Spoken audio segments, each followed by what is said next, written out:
تبھی ہمیں حکم دیا گیا ہے کہ کھانے سے پہلے بسم اللہ الرحمن الرحیم. کوئی بھی کھلانے والا ہو, لیکن آپ نے نام کس کا لینا ہے؟ اللہ کا. اس لیے کہ کھلانے والا ذریعہ بن رہا ہے, آپ کا باپ جو آپ کو کھلا رہے ہیں وہ ذریعہ واسطہ ہے, اس کا شکریہ بعد میں, پہلے کس کا؟ اللہ کا. اس اللہ کے نام سے جو بڑا مہربان ہے, نہایت رحم کرنے والا ہے, اتنا مہربان ہے, صبح ناشتہ بھی کرا رہا ہے, دوپہر کھانا بھی کھلا رہا ہے, رات کھانا بھی کھلا رہا ہے, اس کے علاوہ بھی کھلاتا رہتا ہے.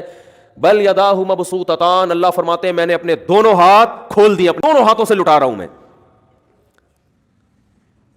اور آخر میں کیا حکم دیا؟ جب کھانا کھاؤ تو کیا کہو؟ الحمدللہ الذی اطعمنا وسقانا وجعلنا مسلمین. یہ من المسلمین نہیں ہے, مسلمین ہے.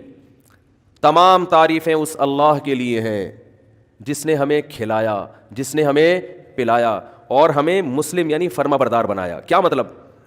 کہ کھلانے پر تو شکر ادا کر رہے ہیں, لیکن اس پر اور زیادہ شکر ادا کر رہے ہیں کہ کھلاتا تو سب کو ہے, لیکن کسی کو شکر کی توفیق ملتی ہے, کسی کو نہیں ملتی. ہم پر احسان کیا, ہمیں مسلم بنا دیا کہ ہم کھانے کے بعد اس کھلانے والے کا شکر بھی ادا کر رہے ہیں. کیا خوبصورت دعا ہے, کیا خوبصورت دعا ہے. اس دعا کی لذت اہل اللہ کی نظر میں خدا کی قسم کھانے سے زیادہ ہے. جس کے دل میں اللہ کی معرفت کا ذرہ بھی آ جائے, اسے کھانے میں اتنا مزہ نہیں آتا جتنا دو نوالوں کے بعد یہ دعا مانگنے میں مزہ آتا ہے. دو نوالے کھا کے جو یہ دعا مانگے گا, اس دعا کے مانگنے میں جو اس کو لذت محسوس ہوگی, اللہ کی قسم وہ لذت کھانے میں نہیں ہوگی. کیونکہ اللہ نے ایسے لوگ بھی رکھے ہیں جو کھاتے ہیں اس کا شکر ادا نہیں کرتے.